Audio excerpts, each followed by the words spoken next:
বস আমি একটু বাইরে দিতেছি বস শুনুন। আচ্ছা ঠিক আছে, তাড়াতাড়ি আইবো। আসসালামু আলাইকুম ভাই। ওয়ালাইকুম সালাম। ভাই একটা কথা, আপনার দোকান থেকে ছেলে কাজ করে, জিতু নামে একটা ছেলেটা, এই ছেলেটা কোথায় ভাই? আসছে তো, কিন্তু কিছুক্ষণ আগে বললো যে আমি একটু আসতেছি, বাহিরে গেছে।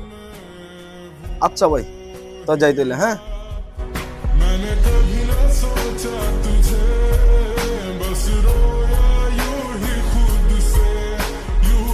জিতু, তোমার একজন লোক খুঁজে গেছে।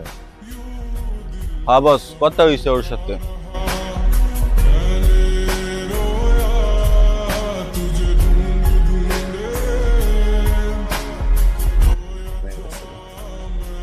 বস আমি একটু বাইরে থেকে আসতেছি।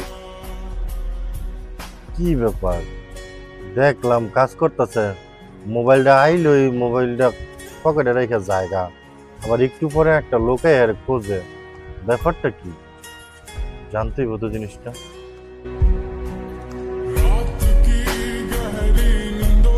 আসসালামু আলাইকুম ভাই। ওয়ালাইকুম সালাম। ভাই আজকেও কি জিতু আসে নাই? জিতু তো প্রতিদিনই আসে, কি সমস্যা?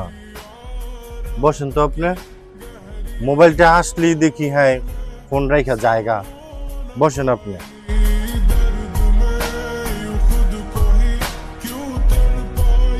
আচ্ছা ভাই, দেখি প্রায় সময় আরে খোঁজেন, কিন্তু আমার কাছে কিছু বলেন না, কি সমস্যা একটু বলেন তো। ভাই তো শুনেন, ব্যাপারটা কি হয়েছে, ও আমার কাছ থেকে কিস্তি নিয়েছিল, তো এখন ফোন দিলে ফোন রিসিভ করে না। তো আমি জানি আপনার দোকানে কাজ করে, তো মাঝে মাঝে আসি, আসে ওরা পাই না। বুঝছেন তো ব্যাপারটা? ওই যে কালকেও আসছিলেন, আমি ওরে জিজ্ঞেস করছিলাম যে একটা লোক আসছিল, সে বলছে যোগাযোগ হয়েছে। তো আপনার সাথে তো যোগাযোগ হয়ই, ফোন দেন কথা বলেন। না তো ভাই, ওর সাথে আমার যোগাযোগ হয় নাই। ওরে ফোন দিলে ভাই আর ফোন কেটে দেয় আমার। ওর সাথে আমার যোগাযোগ হয় না তো ভাই। আচ্ছা ভাই, টেনশন করেন না, আপনি যেহেতু আমার কাছে বলছেন, হয় আসলে আগে ওর থেকে পুরোটা শুনি, তারপর আপনি এক কাজ করেন, এই হয় ফোন দিলে আপনি আইসেন, হ্যাঁ, কারণ আমি আগে একটু শুনি বুঝি। ঠিক আছে, আপনি যান। আচ্ছা ভাই, ঠিক আছে। তারপর আপনি একটু বিষয়টা একটু নিয়ে দেখেন ভাই, হ্যাঁ।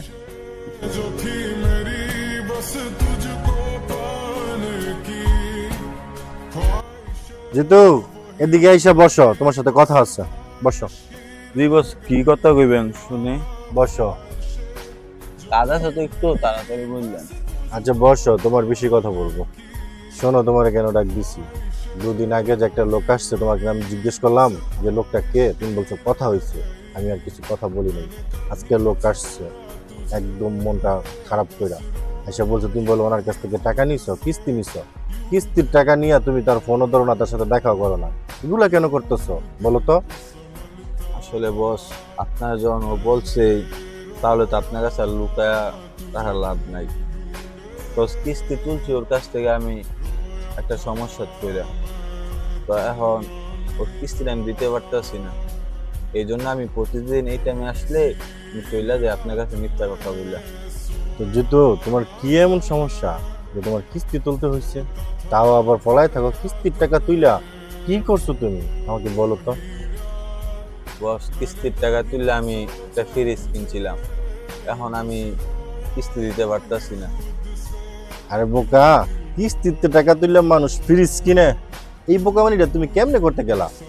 বস আমি যখন ওই দোকানে চাকরিতে ছিলাম তখন কিস্তিটা তুলছিলাম, ওই দোকানে থাকতে আমি কিস্তি প্রতি মাসে দিতে পারতাম। তো কিস্তির লোক আসে দেখা ওই দোকানের মহাজন আমারে বের করে দিছে দোকান থেকে।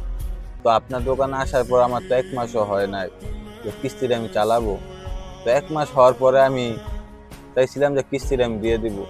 তো ওই প্রতিদিন আসে দেখা আমি আপনার দোকান থেকে মিথ্যা কথা বললা লুকায় লুকায় বের হয়ে যাই।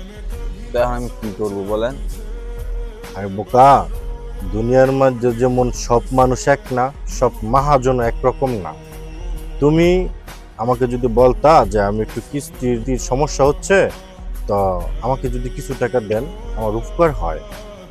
তো তুমি যেহেতু এটা বলো না, হয়তো বা তুমি ভাবছো সব মানুষ সব মহাজন একরকমই।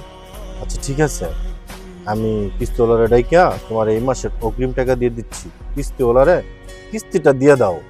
কারণ জিতো এই কিস্তি আমি নিজেও নেই।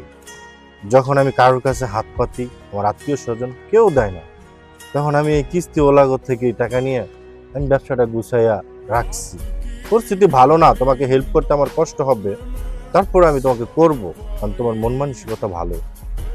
আর কিস্তিওয়ালাকে আর ঘুরাইবা না, ওনাকে এখনই ফোন দিয়া বলবা যে আমার বস এই কিস্তি আপনার এই মাসেরটা দিয়ে দিবে।